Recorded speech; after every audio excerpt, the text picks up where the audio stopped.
My name is Serena Naguja. Once again in the studio we have someone from Uganet, and we are yet to know why she's here. Now every week we get 1,000 new infections of HIV. We have a new trend affecting people living with HIV, which is called HIV Vulnerability Syndrome. We are yet to know what is this. It's really affecting people out there, especially in relationships. In the studio we have Laura Angel. She's from Uganet. She's one of the persons living with HIV positive. We are going to hear her story today. You're welcome, Angel. Thank you, Serena. You're looking good. Yeah. No one can't know you have HIV. Yeah, How indeed. did it come?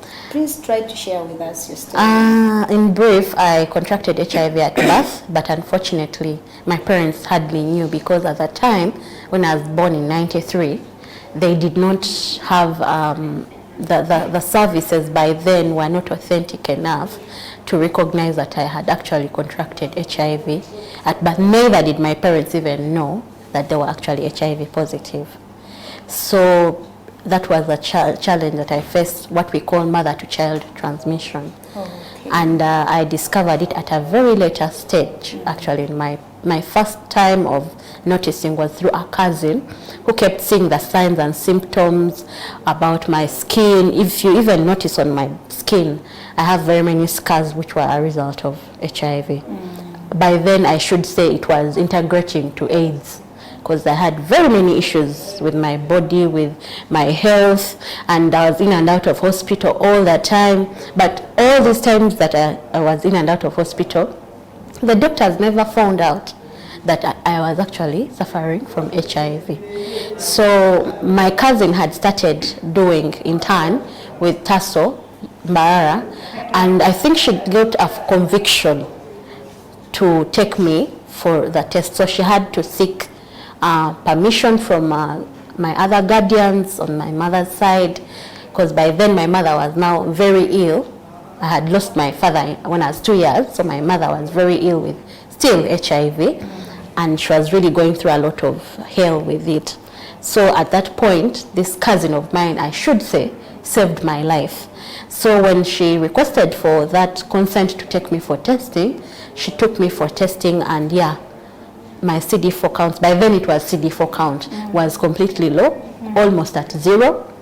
And immediately they started me with Septrin, I remember, and unfortunately we did not have youth-friendly services. Like, they hit it to me right there that I was HIV positive. Remember, in school we used to learn about these things. When you have HIV AIDS, you're dying.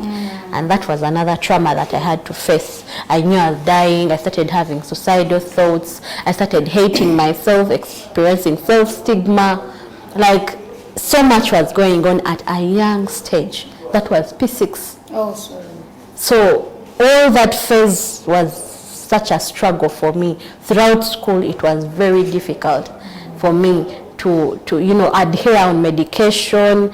Everything was so hard for me to adapt to. It is until my senior 5 when I felt I needed to engage into a club, because all these years below I was not social. I was a loner. I was just by myself. Like, all I was thinking about is death, such things around. And in senior 5, I got a conviction to join a club, but I wanted a club in relation to humanity, and definitely that was Red Cross for me. I joined Red Cross, and someone who was the leader by then saw a potential in me. The way I used to do my things were really humanity attached. So she was like, I think you need to be our next president when I am out of this. Okay. And the way I entered into that whole picture, I was just nominated. That is good. I was not voted. I was nominated, and yeah, it's built my skills. And here I am today, being an advocate for people living with HIV, proudly, publicly declaring my status to help and support, bring hope to these lives, and tell people that, you know what, it's not just about HIV. It is okay. We can live productive, healthy, and live like any other people, as long as we are adhering well on medication, as long as we are overcoming self-stigma, and as long as we are also overcoming and challenging discrimination and external stigma. Angel, what are some of the challenges that people living with HIV face amongst themselves? Yeah, of course, to begin with is self-stigma. That self-stigma, self-pity, self-neglect, those are usually the first things. Before even someone else identifies you to be living with HIV, it's you yourself, you begin to live a fearful life. You're scared, you're self-stigmatizing, suicidal thoughts, all those kind of positions that it brings us to.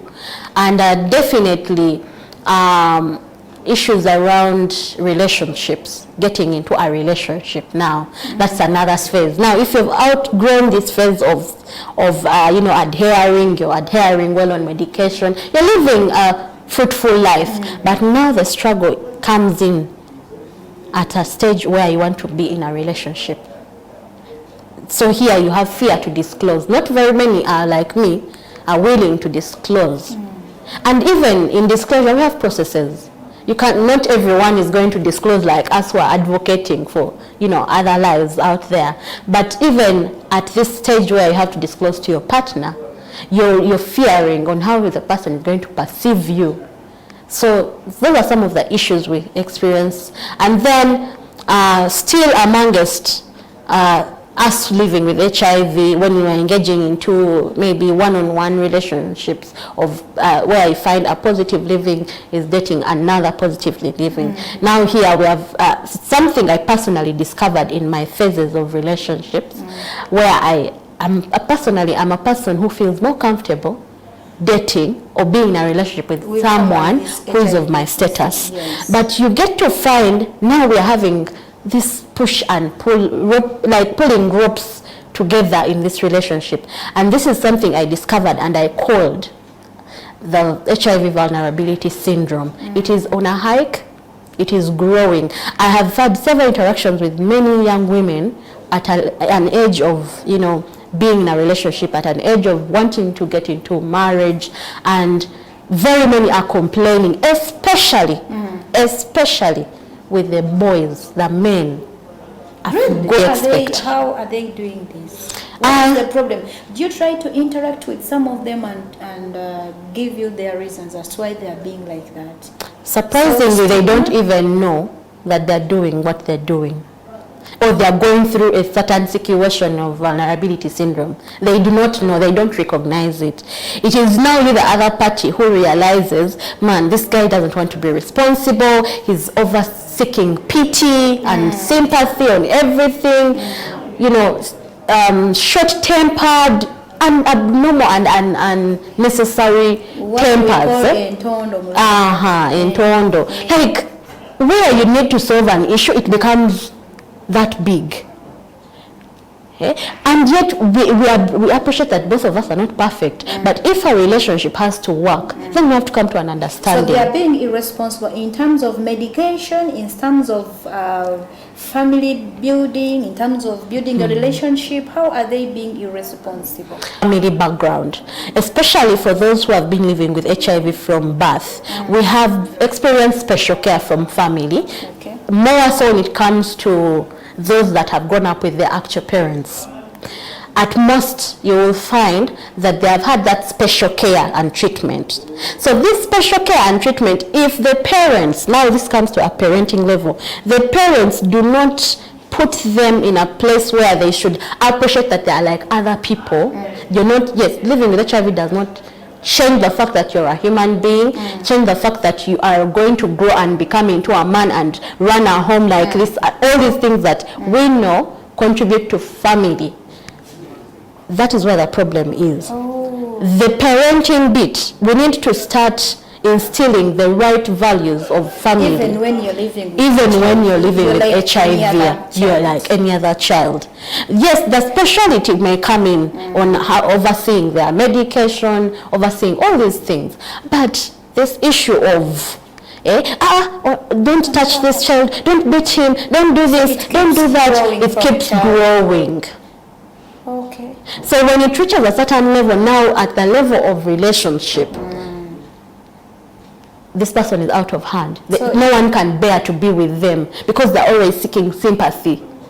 even on things, on matters you can solve and get back together, you fail. So people living with HIV in a relationship, positive and positive, I think this is a new trend. It is developing. Yeah, it's developing. So it is our responsibility as stakeholders to come out and talk about these things now that we are advocating for this.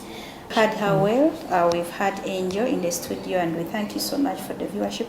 HIV is real and it is so dangerous. However, it is our responsibility as individuals to always check, go for testing. If at all you find that you are HIV positive, begin the treatment right away.